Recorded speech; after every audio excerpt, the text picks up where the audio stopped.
ولأصحاب الحقوق الواجبة علي ولجميع المسلمين والمسلمات والمؤمنين والمؤمنات الأحياء منهم والأموات. أستغفر الله العظيم. ولأصحاب الحقوق الواجبة علي ولجميع المسلمين والمسلمات الأحياء منهم والأموات. أستغفر الله العظيم. ولوالدي ولأصحاب الحقوق الواجبة علي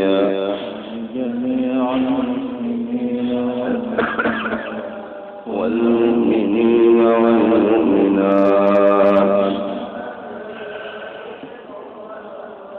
لنا ولي شيخنا الفاتحة.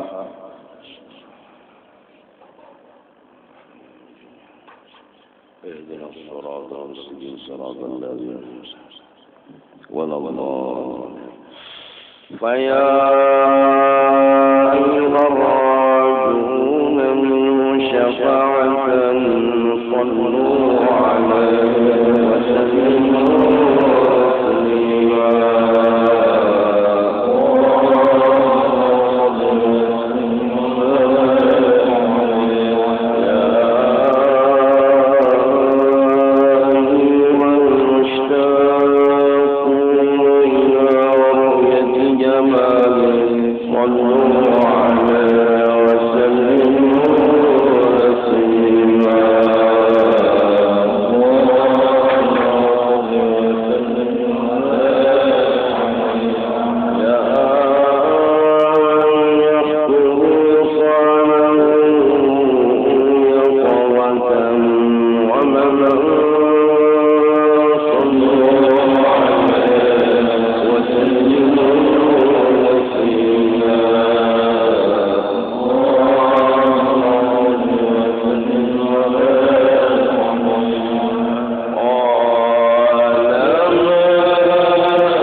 اللهم صل وسلم وبارك عليه وعلى آله.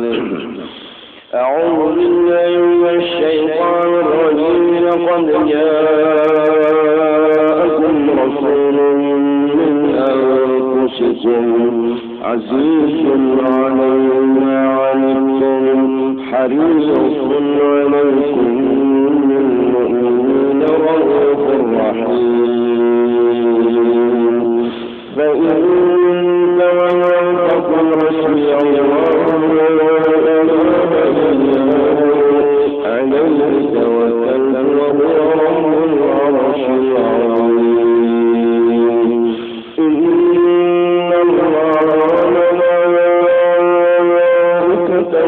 يصلون على النبي يا أيها الذين آمنوا صلوا عليه وسلموا تسليما.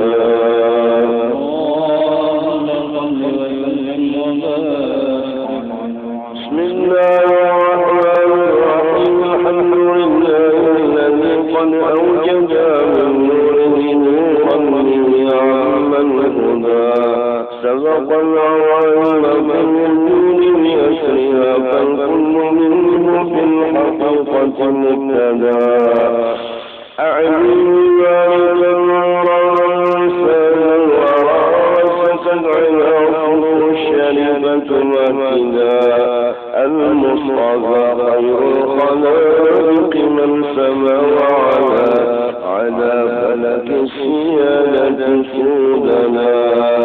صلى عليه وسلم مولاه معاليه وصحبه ما نجم لنا ورحمة للعالمين ونعمة فاضت على كل برية مننا. هذا ورد الله مقرنه عونا على نظره مولد أحمدا حيث انعشر الله عند سماعه وتقلد الأسماء ضرا مميزا.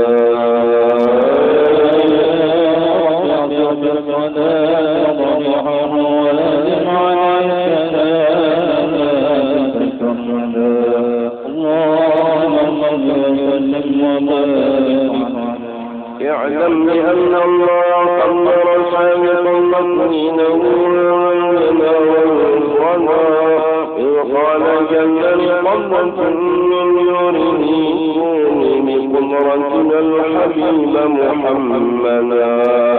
فهو الحبيب المجتبى قدما كما قد صف هذا بالدليل وأسندا.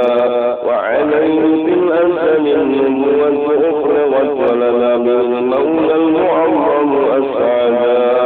وبوجه آدم لا هذا النور إن خرت ملائكة المؤمن سجدا. ولسائر الأصنام منهم نقل حتى استقر بوالديه وأمنا. وحملناه من السفاء أصوله وعلوه شرفا أثينا أمجدا. ولوالديه الرب قد أحيا كما قد جاء هذا في الحديث وأولنا. قد آنا قليل استولما كل النجاة وجلجنان تخلدا. فهما يسيل من ناديان ومن يقل بخلافنا ضل السبيل وأبعدا. وكما يلي رسوله مأواه دار النعيم كما رواه الجدا.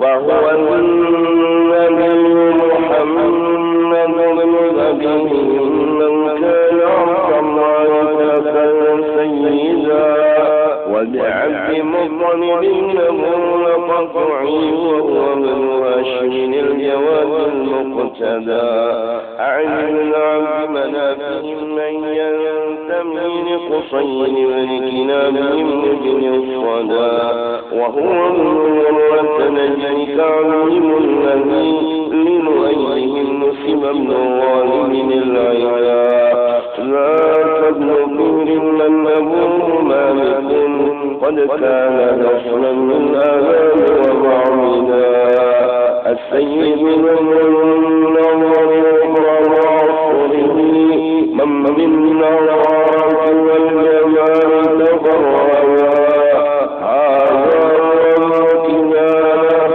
ابن حسينة من تخار السماء وخلق القضاء وهو الولد الياس الذي بصلبه سمع النبي موحدا يعزى إلى عمر ومن لسانهم آمين بالجمال ممن رشدا وهو العلماء الإمام المنتقى من يمن له لسان الابتداء هذا هو النسم والمتفق عليه من يخب من بعد خالد واعتدى وإليه قد كان المشفع ينتهي ويكلم المساب ما عندنا وهو الذي فرضنا لله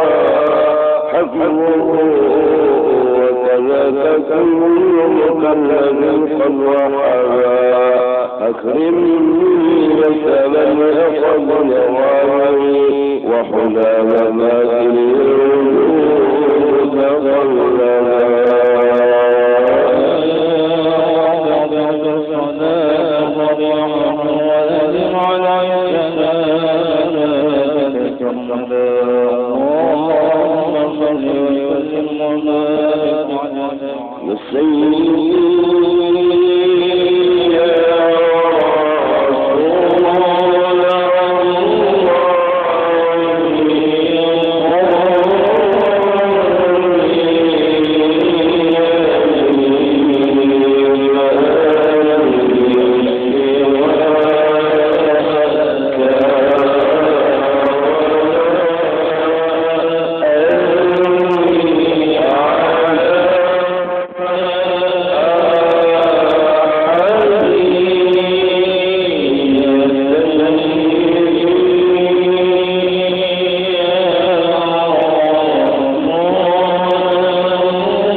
لما مضى شهران قد وافلنا نوح على النبي الأجودا وبطيبة قد كان ذلك مهلة أقواله من أرض الشام مصعدا وأقام فيها عنده متوجعا شهرا سقيما صابرا متجندا وضريحه قد أشرقت أنوابه من زاره نال المنى والمقصدا ولدى تمام الحمل 9 أشهر حالت خلالة من نتانا مرشدا وتعرج مرجعه على الكون من نبعته وبدا الحضور مجددا وتنفست أنوار طول الطلوع يسعد عليه الظلام ممددا ولأمه بالطرق جاءت مريم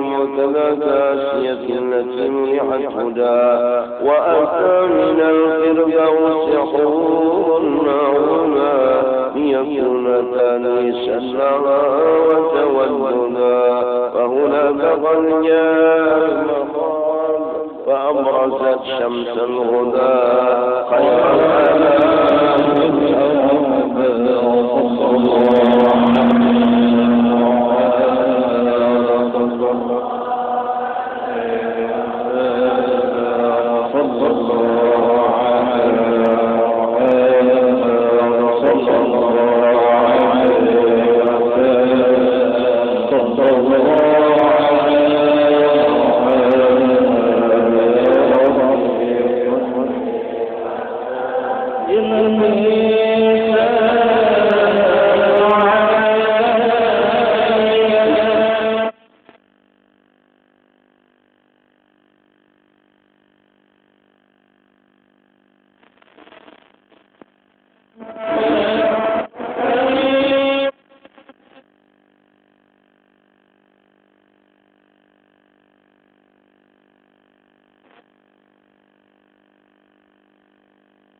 شيخنا الفاتحة.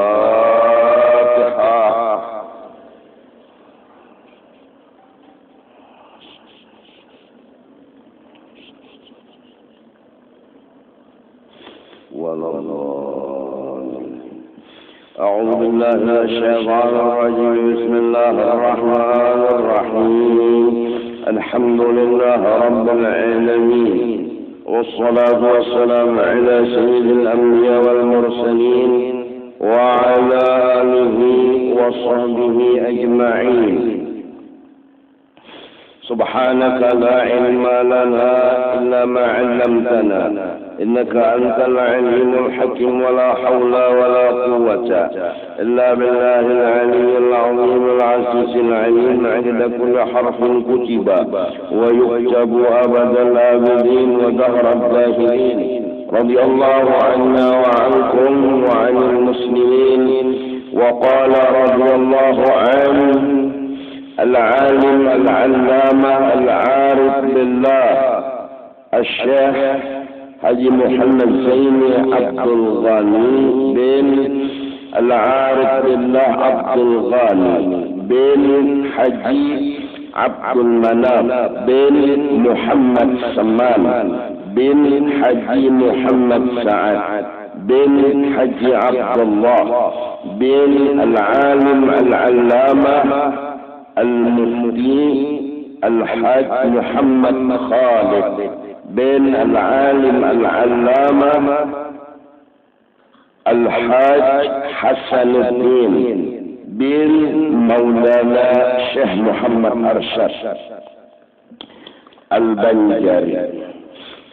Beliau dilahirkan pada malam Arba, bertepatan dengan 27 Muharram tahun 1361 Hijriah, bersamaan dengan 11 Februari 1942 di kampung Tunggul Irang seberang Martapura. Karena pada waktu itu Jepang datang menjajah Banjarmasin, hingga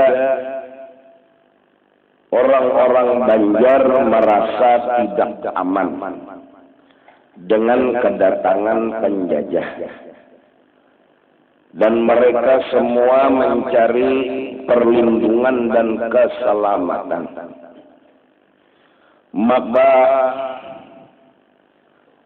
abah beliau dengan mama beliau pun ikut menyelamatkan diri, pindah ke Tunggul Irang seberang. Karena diceritakan penjajah Jepang tidak berani masuk ke kampung itu, disebabkan ada seorang wali Allah yang bernama Tuan Guru Haji Abdurrahman atau Tuan Guru Haji Adu. Maka dilahirkanlah beliau di sana di malam hari Arba, bertepatan 27 Muharram. Selama di Tunggul Irang, beliau tiada pernah menyusu dengan ibu beliau. Hanya beliau itu menghisap air liur wali Allah di kampung itu, yaitu Tuan Guru Haji Abdurrahman, selama 40 hari. Dan beliau tidak mau menyusu kepada ibu beliau di tengah orang banyak, karena tidak menginginkan aurat ibunya dilihat oleh orang lain. kecuali ibu dan beliau yang ada, maka beliau mau menyusu kepada ibu beliau. Nama beliau selagi kecil adalah Qushairi. Dan dari kecilnya sudah dipeliharakan oleh Allah Subhanahu wa ta'ala daripada dosa dan kesalahan.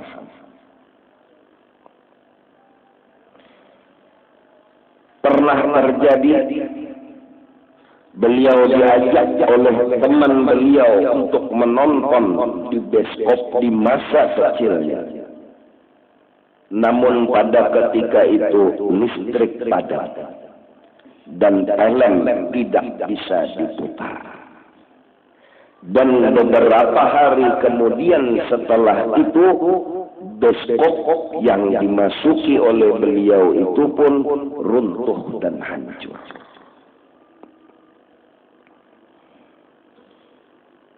Allah memeliharakan kekasihnya daripada berbuat dosa dan salah.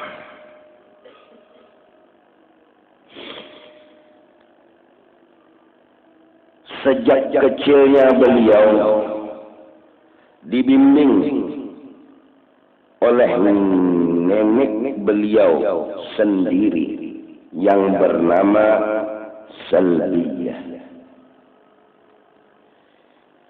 yang memelihara beliau dengan kasih dan sayang,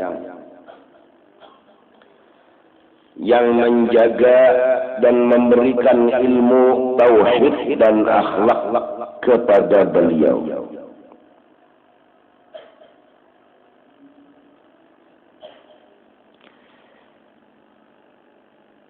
Dan juga memberikan pelajaran membaca Al-Quranul Karim.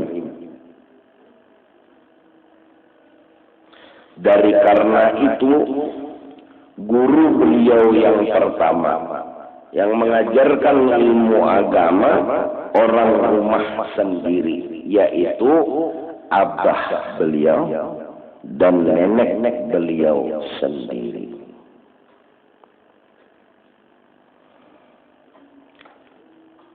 Sekalipun keadaan kehidupan orang tua beliau tidak seperti orang dalam keadaan kekurangan,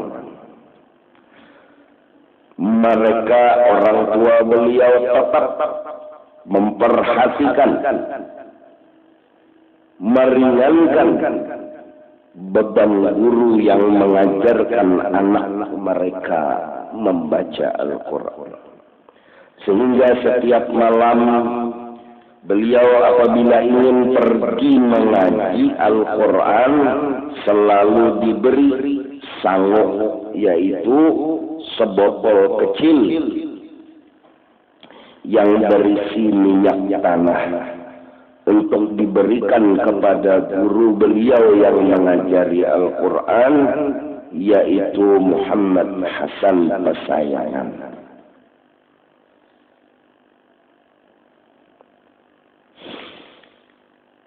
Di masa usia 7 tahun, beliau belajar ilmu agama. Selama 2 tahun berlalu, disambung masuk beliau ke madrasah Darussalam Martapura. Dan beliau tidak pernah sekolah SD walau 1 hari.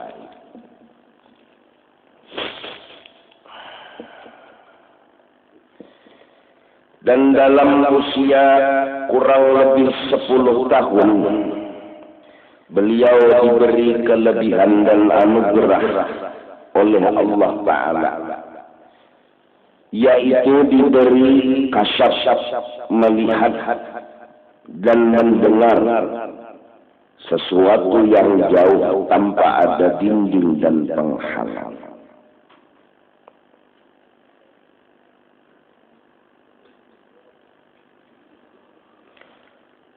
Sewaktu beliau berjalan-jalan di hutan, maka rumputan memberi salam kepada beliau.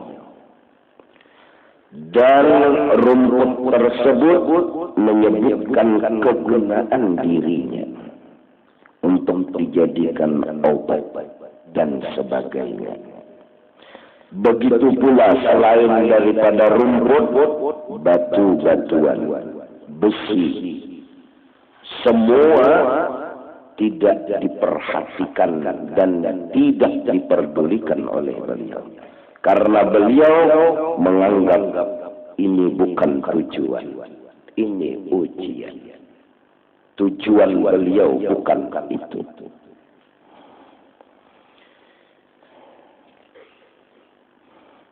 Pada malam Jumat,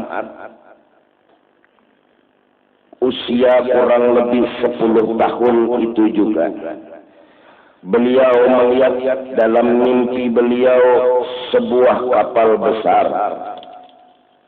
Kapal itu turun daripada langit.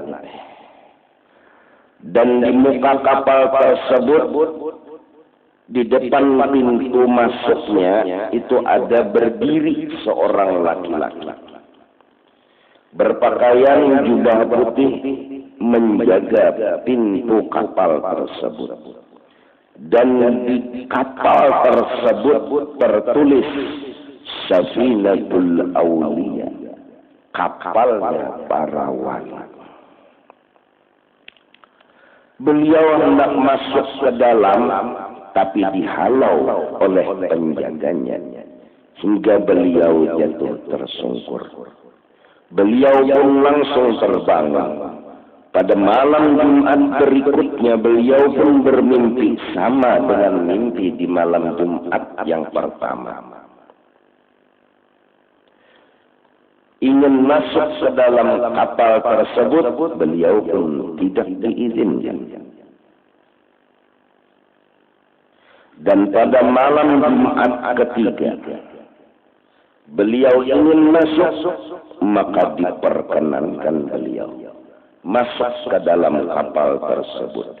Dan di sana beliau melihat para wali-walinya Allah Subhanahu wa ta'ala.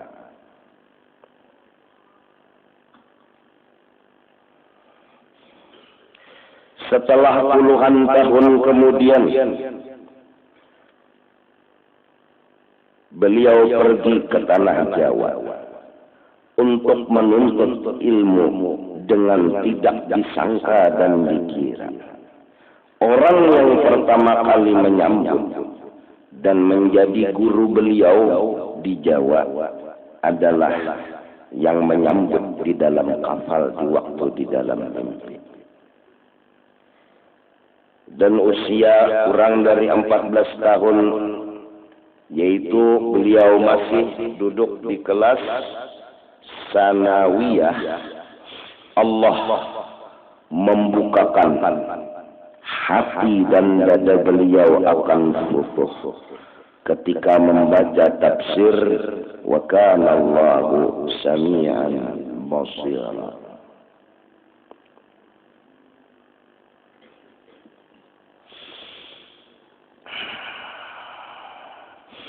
Beliau adalah seorang yang sangat mencintai para ulama, orang-orang saleh. Dan itu tampak terbukti ketika beliau masih kecil, di mana beliau selalu menunggu di tempat yang biasanya al-alim al-fadil al-haj Tuan Guru Zainal Ilmi dalam pagar melewati pada hari-hari tertentu ketika hendak pergi ke Banjarmasin. Beliau selalu menunggu dan menunggu. Tiada lain hanya semata-mata hendak bersalaman dan ingin mencium tangan Tuan Guru Al-Alim Al-Fadil Haji Zainal Ilmi dalam pagar.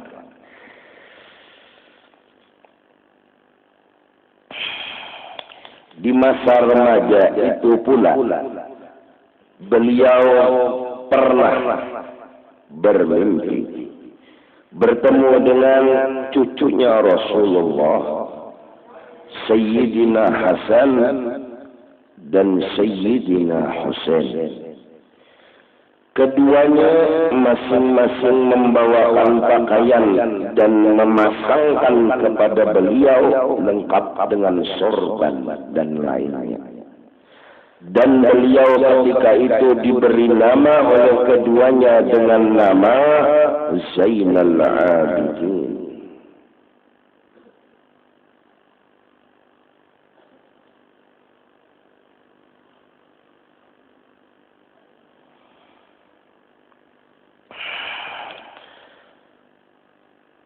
Kebesaran dan kemuliaan Al-Alim Al-Allamah Al-Arif Billah Tuan Guru Haji Muhammad Zaini bin Abdul Ghani dari masa kecil itu sudah diketahui oleh ulama-ulama. Bahkan bukan hanya di Martapura, di Jawa pun sudah mengetahui akan kelebihan yang dimiliki oleh beliau. Meskipun mereka belum pernah ke Banjar, begitu pula beliau belum pernah ke Jawa bertemu dengan mereka.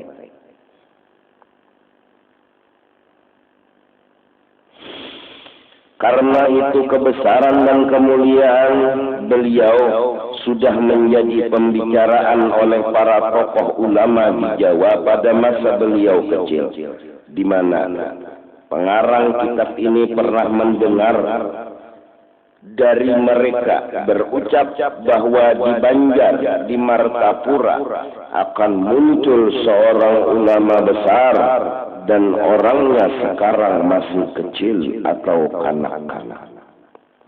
Sehingga banyaklah orang menerka atau mengira-ngira, namun kenyataan baru tampak sesudah puluhan tahun kemudian. Setelah lebih dari 10 tahun dalam penantian siapa gerangan orang yang dimaksud, maka secara kebetulan atau memang Allah tugaskan untuk menyampaikan, datanglah seorang wali Allah ke Martapura dan menginap di rumah salah seorang ulama di Martapura. Maka menurut cerita ada seseorang yang berkunjung ke rumah ulama tersebut, yang ada di situ walinya Allah yang datang dari Jawa.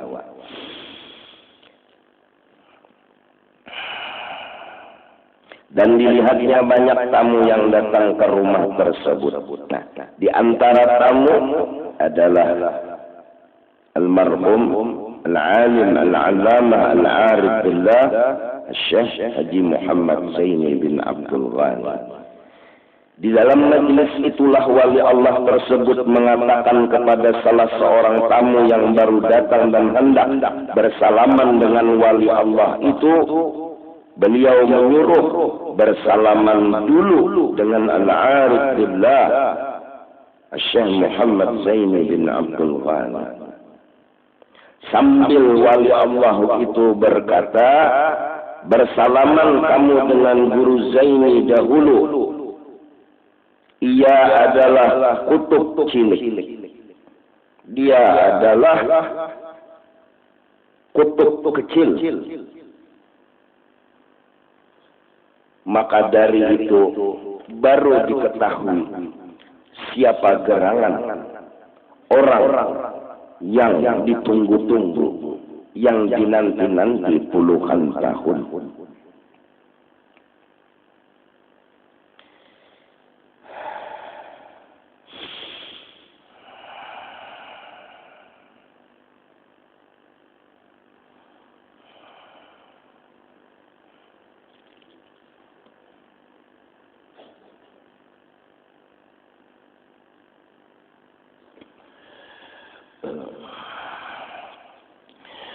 Al-Alim Al-Allamah, beliau adalah seorang ulama, seorang zuriat daripada orang yang hebat, seorang kekasihnya Allah Subhanahu wa ta'ala, seseorang yang punya kelebihan-kelebihan yang sangat amat luar biasa dari masa kecil beliau sampai kepada meninggalnya beliau. Namun di antara kelebihan yang beliau miliki adalah selalu rendah hati, selalu tawadhu, selalu menyembunyikan kelebihan-kelebihan itu, hingga orang yang dekat dengan beliau sekalipun belum tentu bisa melihat kelebihan-kelebihan yang beliau miliki. Ketawaduan dan rendah hati yang beliau miliki itulah yang membuat beliau menjadi bertambah pangkat dan kedudukan beliau di hadrahnya Allah Subhanahu wa ta'ala.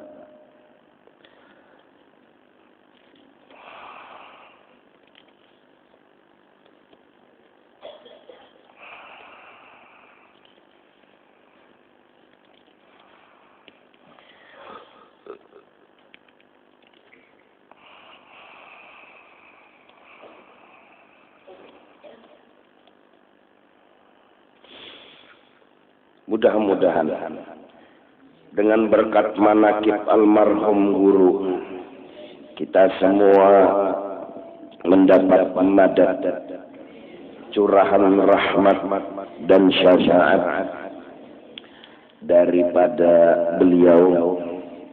Dan dengan kita niat memperingati Isra dan Mi'raj, mudah-mudahan kita mendapat bimbingan dan arahan menuju jalan yang diridai oleh Allah Subhanahu wa ta'ala. Mudah-mudahan ibadah yang kita lakukan setidak-tidaknya mendapat keampunan dari Allah, karena banyak dosa dan kesalahan yang kita lakukan walaupun di dalam ibadah dan kebaikan. Dan mudah-mudahan keluasan pangkat yang beliau miliki mampu memberikan syafaat kepada kita semua, hingga kita semua di bawah naungan daripada naungan beliau, di bawah syafaat daripada syafaat beliau.